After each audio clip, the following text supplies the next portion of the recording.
Okay, we're going to look at our American Tactical, and this is on the hybrid, which must mean polymer lower and upper.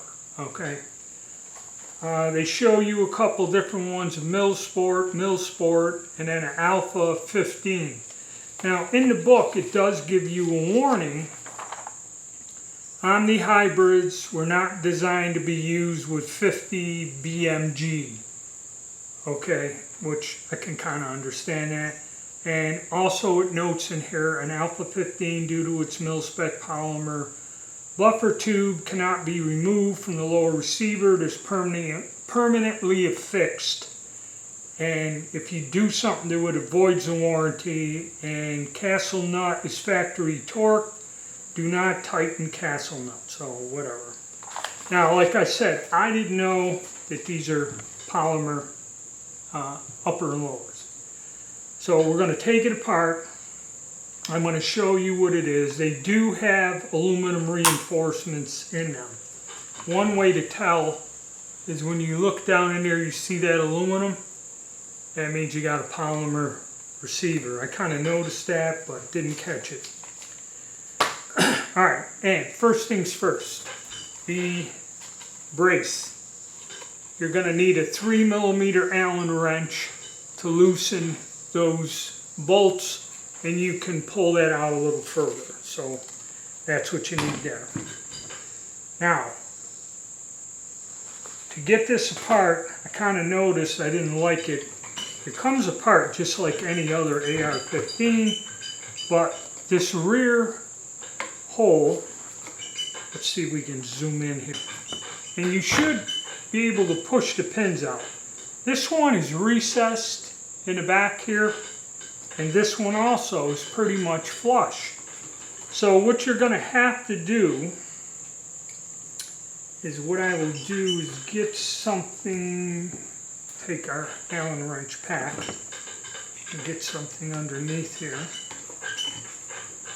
Now, as every responsible gun owner, you should have your brass punch set here. You know, get a brass punch. This one here, I believe, is 5/32 or something. As long as it's smaller, give them a little tap.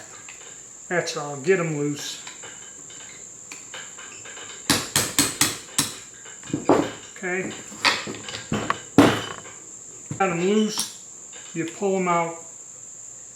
And also, before we did this, pull them out and you should be all set to get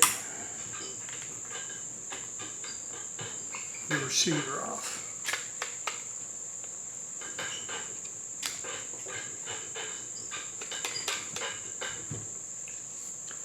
Now, very important, very critical. See where the hammer is in the fired position. Okay? When you're taking this apart, you either leave this in the fired position, or if you have it and you clear the weapon to check it, put it in the safe position so the trigger can't be pulled, because with this polymer lower, if you pull this trigger while this is disassembled and it does not hit the bolt carrier, it could fracture or damage this section of the receiver, so that's critical. But once we got it out and cocked, we'll keep it in the safe position. Or you can just lower it to the fired position, then you don't have to worry. Alright. Now if you look in there, you see where this has a reinforcing metal section cast into the polymer receiver. And this, you can feel it, it's all polymer. So they're not that durable. Okay. I've heard people say you get about 3,000 rounds out of them.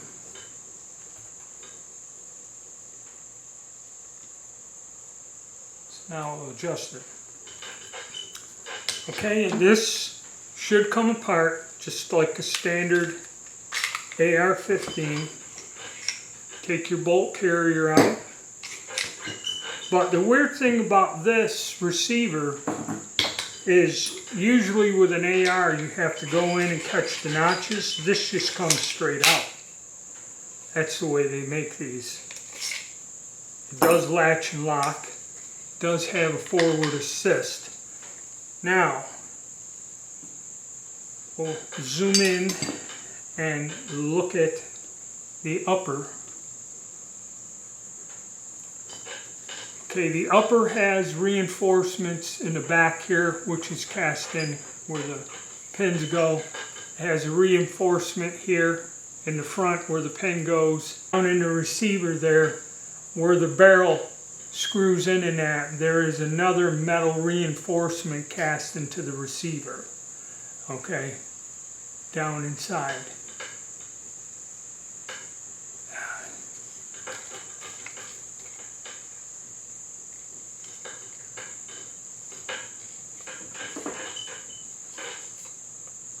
There. Got to catch in the light. I don't know if you can see it down inside there. Alright, I'm kind of sorry I'm not getting the camera angle right, trying to show this all to you, but that's what we got going. So this thing, other than you have to tap the pins out, you can't push them, comes apart like a standard AR. And what you'd want to do is you want to go and clean out the bore and everything, disassemble your bolt carrier, okay, which this looks somewhat alright, you know, it's a good bolt carrier. And disassemble it, clean the factory oil and that off of there. Clean out the barrel and, you know, the inside where the your bolt locks up in there. Clean that all out with a chamber cleaning brush. And then basically the lower end, you really don't have to do much of anything. There's some oil on there, but there's a look at that. Looks like you got a standard AR set firing pin in that. But I believe it looks like the things are screwed in there with bolts of some sort. I don't know. But that's about it. And, you know, it'll go back together like a standard AR. It's where, I don't know if you could see.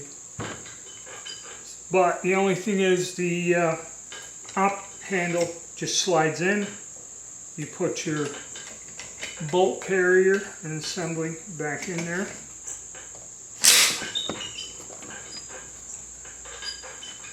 Sure it's closed all the way.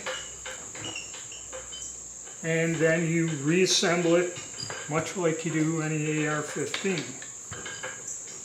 But like I said, be careful not to, when you have the upper half of the receiver out, not to let that hammer fall. Best to work with the front end first, get that pin started, get it lined up.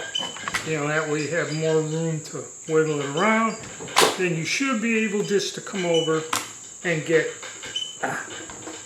your second one in. And we're all set. So like I said, unfortunately, you know, didn't realize these are polymer lowers. Most people say you can get about 3. One guy did take a polymer gun out and shoot it, you know, without horsing it or doing anything wrong with it. He said he got about 3,000 rounds, 3.5, before he had problems with the stress damaging the receiver itself. So bear that in mind when you're thinking of picking one of these up. Alright, hit the like button, subscribe, and stay tuned.